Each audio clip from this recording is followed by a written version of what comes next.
আসসালামু আলাইকুম রহমতুল্লাহ। শরীফস অনলাইন ইংলিশের পক্ষ থেকে সবাইকে স্বাগত এবং মোবারকবাদ জানিয়ে আজকের ভিডিওটি শুরু করতে যাচ্ছি। I am going to start a new video. I am fond of travelling, so I have to travel here and there every day if I get time. Today is Friday, today is my free day, so I came here to only travel new places. At the time of traveling, I meet a person, those who are teacher. He is Arabic teacher, and he teaches the students in famous madrasa. That madrasa name is Global Education Institute. So I'm going to request Muhammad Zaidul Islam to can you recite some verses from the Holy Quran? Yes, I can. Okay.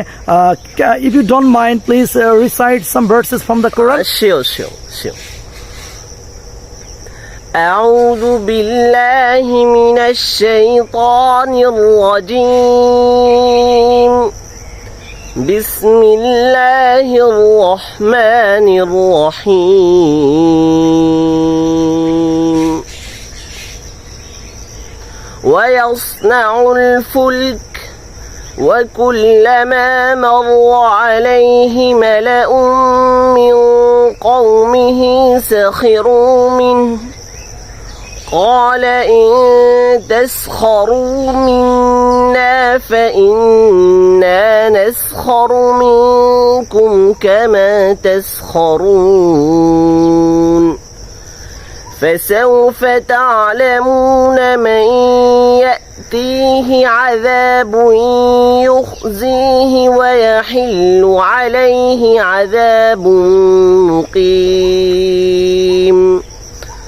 صدق الله العظيم.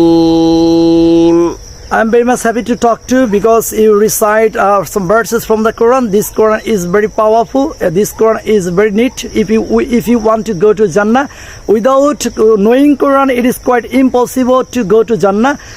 Thank you so much for your melodious reciting the from verses. Thank you so much. Welcome.